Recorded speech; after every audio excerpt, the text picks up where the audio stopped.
ಸಮಾಜ ಶ್ರೀ ನಗರೇಶ್ವರ ದೇವಸ್ಥಾನ ಸಮಿತಿಯಿಂದ ಅಯೋಧ್ಯೆ ಶ್ರೀ ರಾಮ ಮಂದಿರದ ಮಾದರಿ ಪ್ರದರ್ಶನವು ದಿನಾಂಕ 18ರಿಂದ 24ರವರೆಗೆ ನಗರೇಶ್ವರ ದೇಗುಲದಲ್ಲಿ ಏರ್ಪಡಿಸಲಾಗಿದೆ ಎಂದು ಸಮಿತಿ ಅಧ್ಯಕ್ಷರಾದ ಸಾವಿತ್ರಿ ಪುರುಷೋತ್ತಮ್, ಕಾರ್ಯದರ್ಶಿ ಚಿಗರಂಬಟ್ಲ ಪದ್ಮರಾಜ ಅವರು ತಿಳಿಸಿದ್ದಾರೆ. ಅವರು ವಾಹಿನಿಯೊಂದಿಗೆ ಮಾತನಾಡಿ, ಪ್ರತಿದಿನ ಸಂಜೆ 6 ಗಂಟೆಯಿಂದ ರಾತ್ರಿ 9ರವರೆಗೆ ಇರುತ್ತದೆ ಎಂದು ತಿಳಿಸಿದ ಅವರು, ವಿವಿಧ ಭಜನಾ ಮಂಡಳಿಗಳಿಂದ ಭಕ್ತಿ ಗೀತೆಗಳು ಮತ್ತು ಪ್ರದರ್ಶನ ಇರುತ್ತದೆ. ರಾಯಚೂರಿನ ಸಾರ್ವಜನಿಕರು, ಸುತ್ತಲಿನ ಗ್ರಾಮಸ್ಥರು ಹೆಚ್ಚಿನ ಸಂಖ್ಯೆಯಲ್ಲಿ ಆಗಮಿಸಿ ಬಾಲರಾಮನ ದರ್ಶನ ಪಡೆದು ಕೃತಾರ್ಥರಾಗಲು ಕೋರಿದರು. ತುಮಕೂರು ಜಿಲ್ಲೆ ಗುಬ್ಬಿ ತಾಲೂಕಿನ ಬಿದರೆ ಗ್ರಾಮದ ವಿನಯರಾಮ್ ಅವರಿಂದ ಈ ಕಾರ್ಯಕ್ರಮ ಏರ್ಪಡಿಸಲಾಗಿದೆ. ಇವರು 14 ರಾಜ್ಯಗಳಲ್ಲಿ ಈ ರೀತಿಯ ಅಯೋಧ್ಯೆ ಬಾಲರಾಮನ ವೀರಾಜಮನ ಮಾದರಿ ಯಶಸ್ವಿಯಾಗಿ ಪ್ರದರ್ಶಿಸಿದ್ದಾರೆ ಎಂದರು. ಚಿಗರಂಬಟ್ಲ ಪದ್ಮರಾಜ್ ಅವರು ಮಾತನಾಡಿ, ಮುಖ್ಯ ಅತಿಥಿಗಳಾಗಿ ಜವಾಹರ್ ನಗರ ರಾಯರ ಮಠದ ವ್ಯವಸ್ಥಾಪಕರಾದ ಆನಂದರಾವ್, ನೃಪತುಂಗ ಹೋಟೆಲ್ ಮಾಲೀಕರಾದ ಸದಾನಂದ್ ಪ್ರಭು ಆಗಮಿಸುವವರು ಎಂದರು.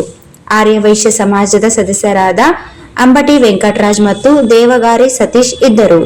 ರಾಯಚೂರು ವತಿಯಿಂದ ಶ್ರೀ ನಗರೇಶ್ವರ ದೇವಸ್ಥಾನದಲ್ಲಿ ದಿನಾಂಕ 18/7/25ರಿಂದ ಹಿಡಿಕೊಂಡು 24/7/25ರವರೆಗೆ ಅಯೋಧ್ಯ ಶ್ರೀ ರಾಮ ಮಂದಿರದ ಒಂದು ಕಲಾಕೃತಿಯನ್ನು ತುಮಕೂರಿನ ಗುಬ್ಬಿ ತಾಲೂಕಿನ ಶ್ರೀ ವಿನಯರಾಮ್ ಅವರು ಈ ಒಂದು ಕಾರ್ಯಕ್ರಮವನ್ನು ಹಮ್ಮಿಕೊಂಡಿದ್ದಾರೆ. ಅವರ ಒಂದು ಕಾರ್ಯಕ್ರಮವನ್ನು ವೀಕ್ಷಿಸಲು ರಾಯಚೂರಿನ ಸಮಸ್ತ ಜನ ಹಾಗೂ ಸುತ್ತಮುತ್ತಲಿನ ಹಳ್ಳಿಗಳ ಜನರು ಕೂಡ ಇದನ್ನು ಬಂದು ವೀಕ್ಷಿಸಿ ದರ್ಶನ ತೆಗೆದುಕೊಳ್ಬೇಕಂತೇಳಿ ನಾನು ಆರ್ಯವೈಶ್ಯ ಸಮಾಜದ ಅಧ್ಯಕ್ಷರಾದ ಸಾವಿತ್ರಿ ಪುರುಷೋತ್ತಮನವರು ತಮ್ಮಲ್ಲಿ ವಿನಂತಿಸಿಕೊಳ್ಳುತ್ತಿದ್ದೇವೆ.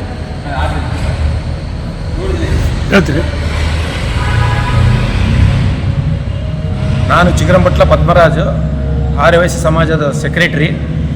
ಇಂದು ಸಂಜೆ 6 ಗಂಟೆಯಿಂದ ಪ್ರದರ್ಶನ ಪ್ರಾರಂಭಗೊಳ್ಳುತ್ತದೆ.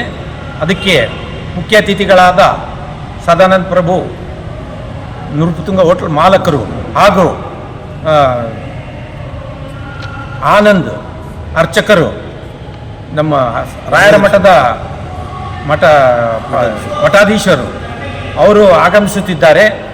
ಅದೇ ರೀತಿ ಈ ಒಂದು ಭವ್ಯವಾದ ಈ ಮಾದರಿ ಅಯೋಧ್ಯ ಮಂದಿರ ಮಾದರಿಯನ್ನು ನಮ್ಮ ಶ್ರೀ ವಿನಯರಾಮ್ ಅವರು ತುಮಕೂರು ಡಿಸ್ಟಿಕ್ ಬಿದಿರಿ ಇದರಲ್ಲಿ ಸಂಬಂಧಪಟ್ಟವರು.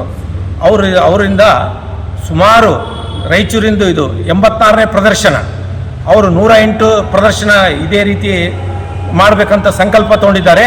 2022ರಿಂದ ಪ್ರಾರಂಭಗೊಂಡಿದ್ದಾರೆ. ಇದು ರಾಯಚೂರ್ದು 86ನೇ ಪ್ರದರ್ಶನ. ಎಲ್ಲ ಸಮಸ್ತ ಜನರಿಗೆ, ಎಲ್ಲ ಜನಾಂಗದವರಿಗೆ